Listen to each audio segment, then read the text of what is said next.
This is the first video I'm recording in English, and I'm doing so because most of my friends and colleagues believe that I have very valuable knowledge regarding spiritual growth, mental and emotional wellness, and today's topic, psychedelics.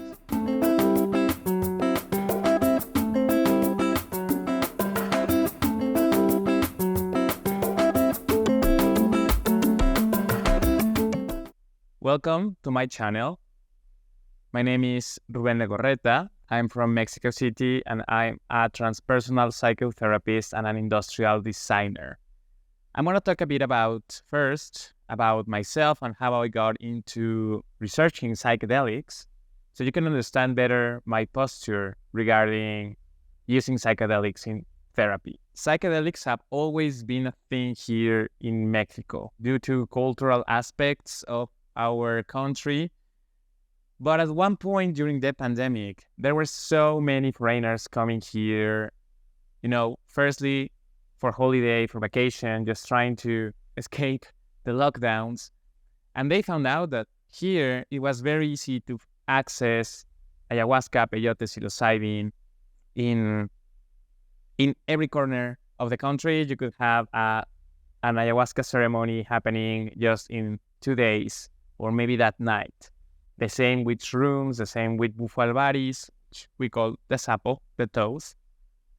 And that was the first time that I started having a very important number of people coming into therapy because they needed guidance or were looking for help after having a bad psychedelic experience.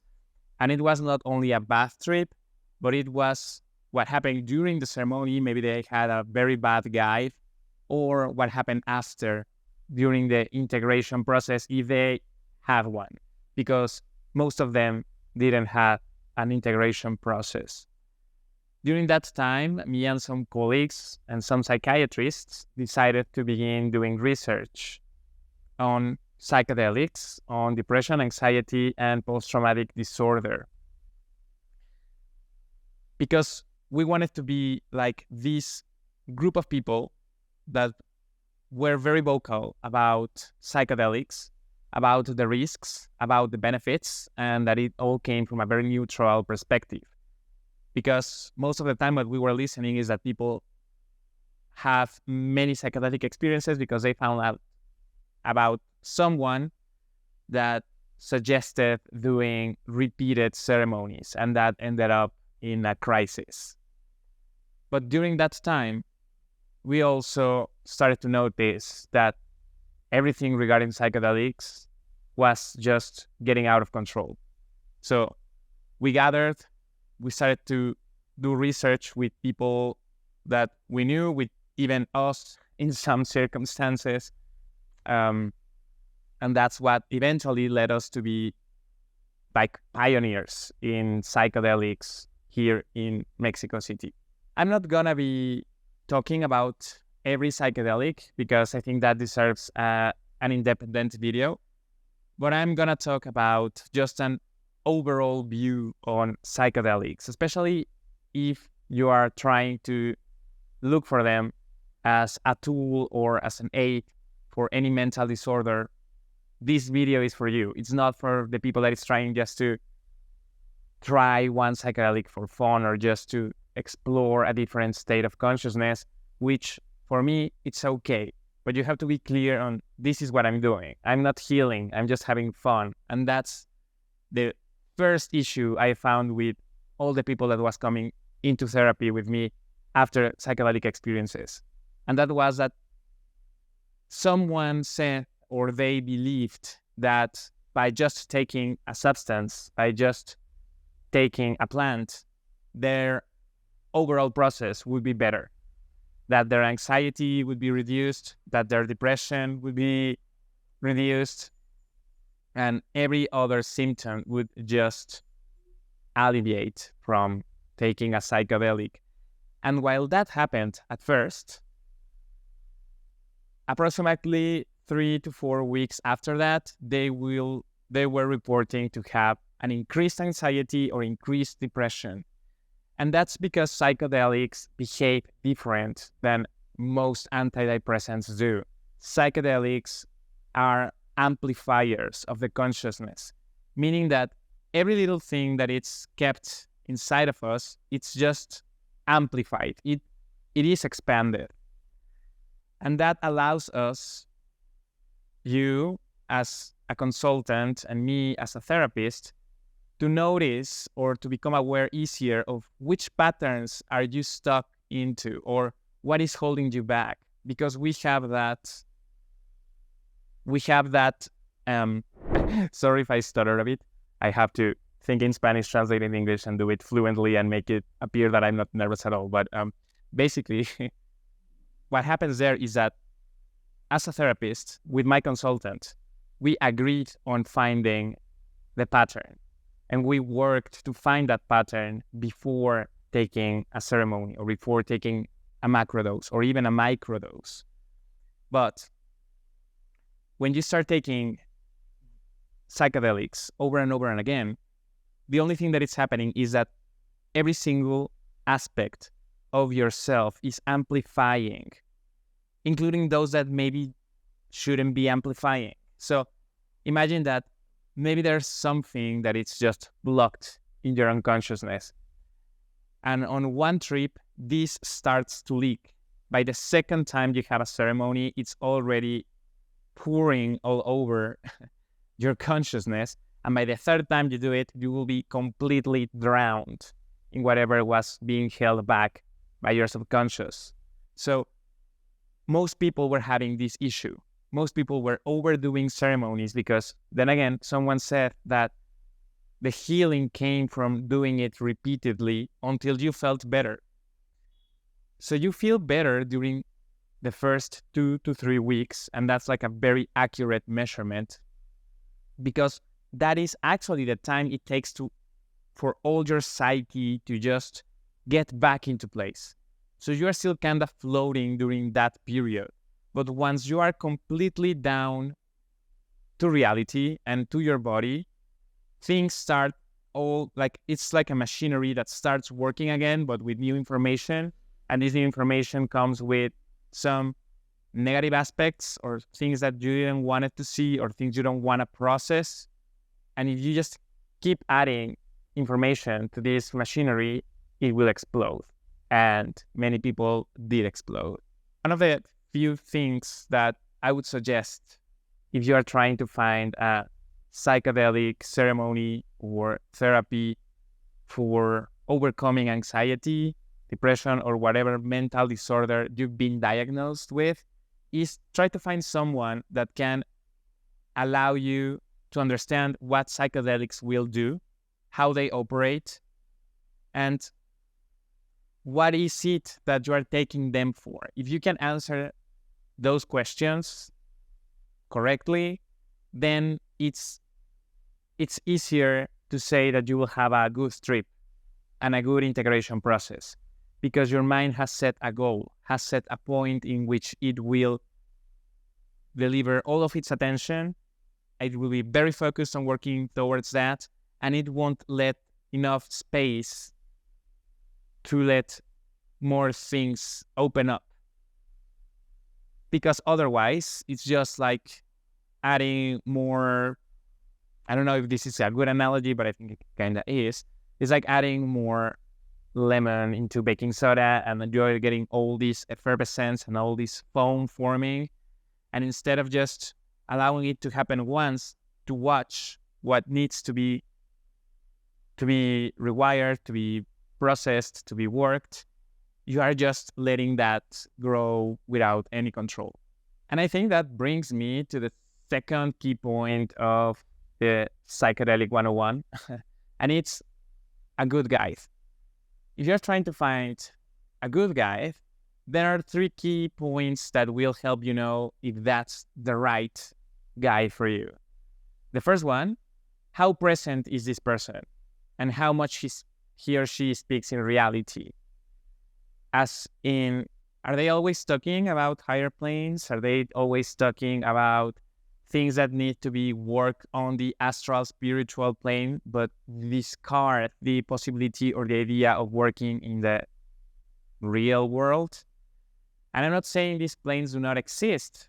They do exist. But once you take a psychedelic, you open up a whole new level of consciousness, which could be described as the spiritual realm or the astral world. And you bring that information so you can engage in the real world. If the guide is aware of this, of, hey, yes, this is just a gateway to understand you better, so you can come back here and work on yourself and work on what and do what needs to be done to get you out of where you are, that's a good sign. If there's coherence when they speak, if they can talk about their own process and be honest and be very cautious in the information they share about the plant or the substance. If the information they share is always like, this is all you need to heal, the more you take, the more you will heal, that's nonsense, and probably they are just trying to take more money from you.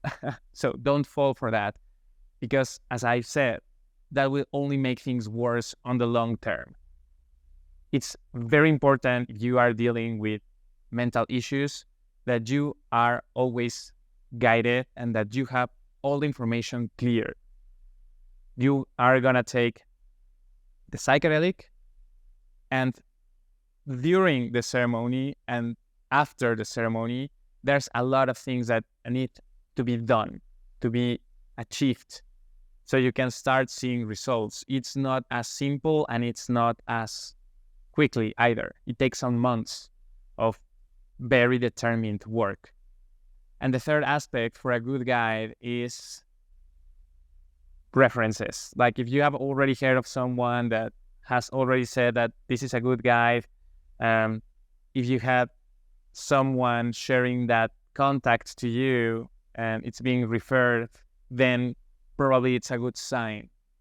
Just don't forget the other 2 points, that there's coherence and that this person is able to walk on this planet and on this reality without refusing the fact that it's in this plane of existence in which we solve things through actions.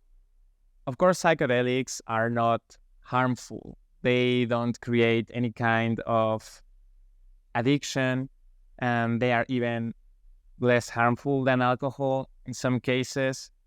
But the issue is what we believe they will do for us, and if we fall for that, then we are going to become addicted, not to the substance, but to the experience.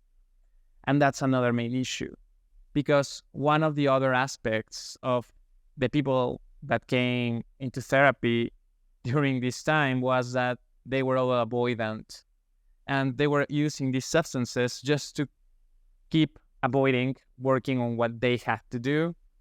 They were using these substances and these ideas of spirituality, astral plane, energy work, to instead of allowing this information to make them align here in present time in the physical material world to what they wanted, to just stay always in a different dimension. And they believed their own narrative. They believed they were changing. They believed they were being reborn over and over and over again. But if you ask everyone around them, they would say the opposite. And I think that's something that everyone should be very careful with. Psychedelics by themselves are not harmful, but the idea that they will be the only thing you need to change your life forever can be very dangerous, especially for people with mental disorders. Then again, this video is aimed for people with anxiety, with depression, that is curious about psychedelics. But if you are just wondering how it feels to be high on something, and if you want to have fun, and if you want to share it with friends, go for it. I mean, if it's legal and you have to follow all these rules depending on which country you are from.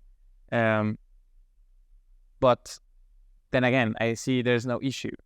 But the thing is, you are doing that for fun. You're not doing it for healing, which are two different aspects. And as you might be wondering right now, the next big question is, are psychedelics for everyone? No, not really. Because in some cases, it can make things worse. In some cases, it can make things better. What depends? If you are being guided, if you are having a nice integration process, if you have already recognized what needs to be rewired, worked, or whatever subject needs to be addressed in your life, probably it's a good time to take a psychedelic.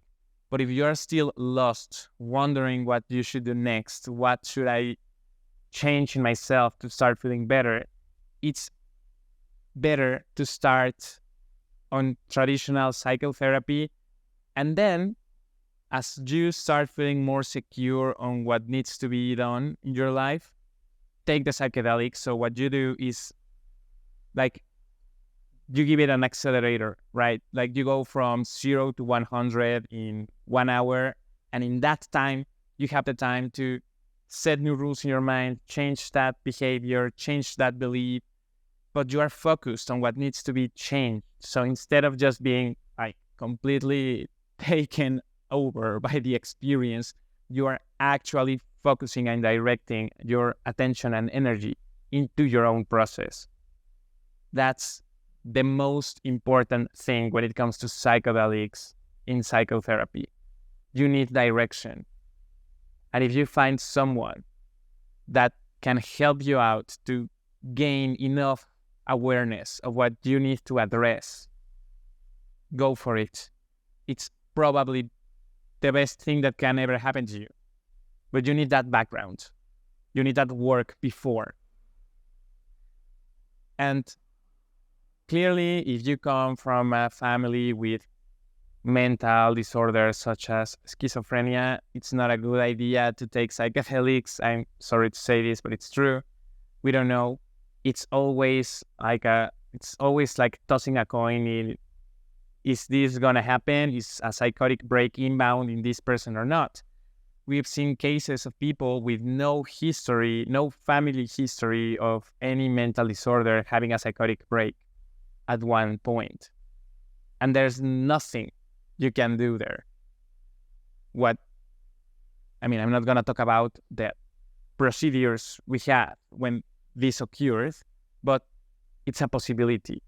And you have to be very, very wary of this can happen to me, and this can happen to everyone, to all of us.